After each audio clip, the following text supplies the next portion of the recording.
जिउ फैसार साननायसिम नोंथांमोननि निउसाव गासैबो फैजोबगोन। निटकन कम्पानी, ट्रिप कम्पानी, जुरहाट, बिलासेबा गुवाहाटी 40 गोसोम गोसोम बेग लानानै सोर रन्जन दैमारिया जेलनिफ्राय गवाखै 1 कोट जाबाय। बिथाङाबो आवगायनो गोसो, नाथाय नोंथाङा मानो एसेबां सारेन्डार? माने दिनै समग्र बिटिसिनि थासारिखौ मा फोरमायनो सानो? समग्र बिटिसिनि थासारिखौ आं बेखौनो बुंगोन, हाग्रामा महिलारिया गभर्नमेन्ट खालामनो मोनियाव दिनै बिथाङा गोजोननाय दं। मानो? रायजोआ दिनै हाग्रामा महिलारिखौ खुदै मुजुगौमोन, गभर्नमेन्ट खालामनायमोनब्रा दुखिगौमोन। नों साला दायनिगिरि, नों सासे थोराइनि थै सोबग्रा। जाहोना मानो? रायजोआ मानो दुखु मोनगौमोन हाग्रामा महिलारि गभर्नमेन्ट खालामनायबा? आं बिनि खोथाखौ बुंनो नागिरदों। सिमाया बारिनो गोनांमोन 900ता 1300ता गामि, दिनै 100 बारिबाय। बिनि दायनिगिरि हाग्रामा जायामोन होनबा, नङा होमबा? जागौमोन ना? रन्जन दैमारिया जेलनिफ्राय गवाखै 1 कोट जाबाय, दासिमबो गवाखै। बुंगौमोन रायजोआ, ओइ हाग्रामा महिलारि नोंथां 1 कोट जानायनि उनाव रन्जन दैमारिखौ मानो सख'वाखै? दायनिगिरिया हाग्रामा जायामोन होनबा? जोंना जायामोन। 1500 कौटिया मानो फैयाखै? 1500 कौटिखौ मानो लाबोनो हायाखै? नोङो प्रमद बर'आ एसेबां मोजां 1 कोट खालामबाय, 1 कोटआवनो दंखायो 1500 कौटि फैनायनि, नों मानो लाबोआसै? हाग्रामा जायामोन दाया? हाग्रामा जागौमोन। 1 कोटआव दंखायो जोंहा इयुथफोरखौ बै साख्रिनि कनसिडारेसन खालामनाय। ओरैनो बिना मतलबावनो जोङो एसे लिरबानो मोननाय होननाय जादों बेयाव, जे जों बारा गोरा हार्ड इन्टारभिउ लाया, बर' इयुथफोरखौ मिलिटेन्सफोराव जों अन्तर्भुक्त खालामगोन, जों कनसिडार खालामगोन। हाग्रामा महिलारि नों गभर्नमेन्ट जानानै दिनै सासेबो साख्रि मोनाखै, बिकर बिटिआर रेकर्डनि जुगेदे नों दायनिगिरि होनना बुङोना बुङामोन? रायजोआ बुंगौमोन। अब्ला दिनै जेसेबां दिनै बिटिसिआव घटनाफोर जागासिनो, बिसोरनि दायनिगिरि हाग्रामा जायामोन होनबा? जागौमोन। बिनिखायनो दिनै दायनिगिरिया सोर नोंथांमोना नुखाजोब्बाय, बुजिखाजोब्बाय। प्रमद बर'खौ आं बुंनो सानाखै, बिथाङाबो मावनो गोसो, बिथाङाबो आवगायनो गोसो, नाथाय नोंथाङा मानो एसेबां सारेन्डार? मानो सारेन्डार खालामनांगौ? नोंबोथ' मानसिसो, आवगायलां, गिनो दरखार गैया। मानिबा थाखाय नोंखौ दिनै दम होना दोनदोंबा, जेल सोगोन होनना बुंदोंबा 3 मास 4 मास 6 मास थागोन। हारिनि थाखाय सेक्रिफाइस खालाम नोङो, एबसुनि दैदेनगिरिमोन नोंथाङा, नङा होमबा? मानो गिदों? गिनांगौ दरखार गैया नङा। बेनिखायनो आं बुंदों दिनै रायजो राजाखौ, दायनिगिरिया जा जाबाय थादों BPF नङा, बा प्रमद बर' आं नङा होनबाला आंनिबो दायनिगिरि नङा होमबा? बुंनो हानांगोन ना बियो? दायनिगिरियाबो इसोरसो, जायहा जोंखौ दिनै हमथादों, बोबथादों, साख्रि होनो हानाय, खामानि मावनो हानाय, जोंनि खामानिफोरखौ बिसोरनो लांजोबदों होनना जों बुंनो हायोबा नों बुंनांगोन ना जाया बिसोरनि लोगो, नङा नङा? दङ ना बिसोरखौ हमथाग्रा? बुं, होमबासो रायजोआ नोंखौ गोजोननाय मोनगोन आरो नोंनि सायाव फोथायनाय फैगोन। बास। दिनै जे बिटिआरनि माखासे कन्ट्रेक्टरफोरा बिथांमोना खामानि मोनाखै, बाहेरा स्टेटनिफ्रायसो खामानि मावफैबाय थादों, बेनि सायाव मा बुंगोन?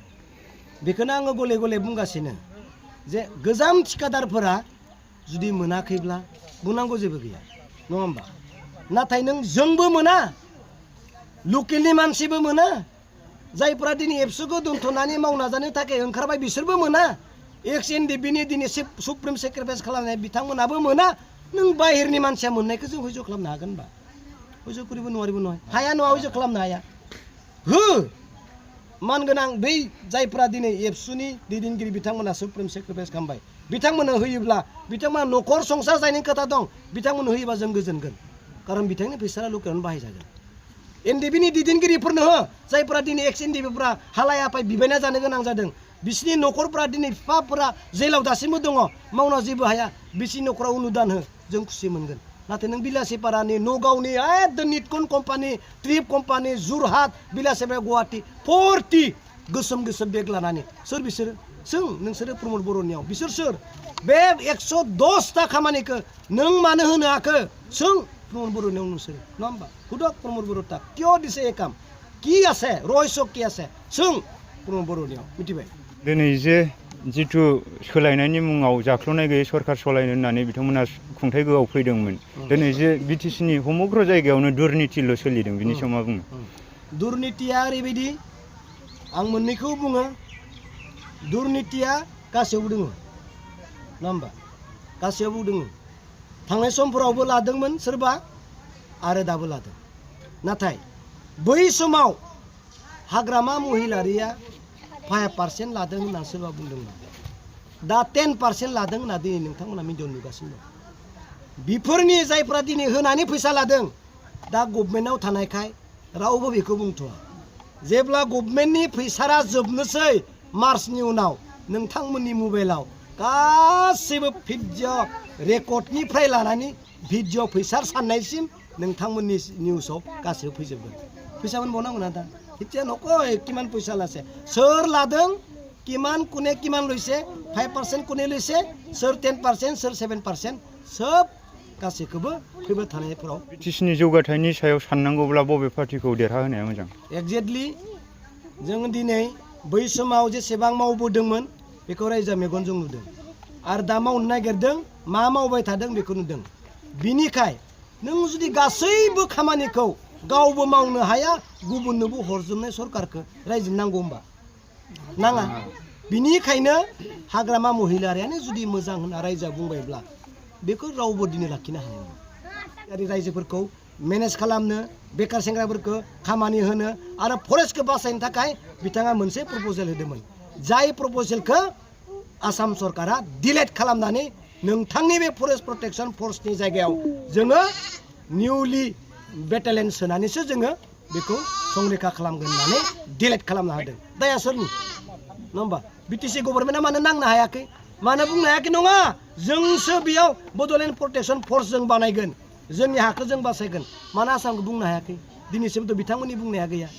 फेरेंगा सार बिथाङा प्रमदखौ बुंनो हानांगोन प्रमदआ आसामखौ बुंनो हानांगोन बैखालि আজিৰ মিটিংটো আমি বুথ কমিটি বা বুথ লেভেলত আমি গাঁওখনত আহি পেলাই কেম্পিং বা আমাৰ বুথত কেনেকৈ চলি আছে বা আমাৰ ৰাইজৰ কি অভাৱ কি অভিযোগ এইটো আমি জানিবৰ কাৰণে আমি যিটো কলবাৰী না কলবাৰী কণ্ঠাইবাৰী কলবাৰী বুথ কমিটিৰ আমাৰ কমিটিৰ মানুহসকলৰ লগত আমি মত বিনিময় কৰিবৰ কাৰণে ইয়াত আহিছোঁ লগতে পাৰ্টিৰ যিটো এক্টিভিটিছ যিটো আমি ৰাইজৰ মাজত ৰাইজক বা আমাৰ দলীয় কৰ্মকৰ্তাসকলক আমি জনাইছে যে আগন্তুক 2024 যিটো নিৰ্বাচন ইয়াত আমি দলীয়ভাৱে কেনেকৈ সক্ৰিয় কৰিব লাগে বা আমাৰ প্ৰাৰ্থীজনক বা কেণ্ডিডেটজনক আমি যেনেকৈ হওক জিকাই দিয়াত আমি কেনেকৈ কাম কৰিব লাগে এইটো বিষয় লৈ আমি আমাৰ দলীয় কৰ্মকৰ্তাসকলৰ লগত আমি কথা পাতিছোঁ তো এনেও আমাৰ দতমা সমষ্টি হিচাপে বিগত যোৱা 2005 পৰা বহুত ভাল এইবাৰ আৰু ইয়াতকৈ বেছি বা সক্ৰিয় ভাৱত আমি ৰাইজৰ মাজত সোমাই আছে তো আহি থকা দিনত যিকোনো নিৰ্বাচনে আহক আমি দতমা সমষ্টি হিচাপে বিপুল ভোট আমি ৰাইজৰ পৰা সঁহাৰি পাম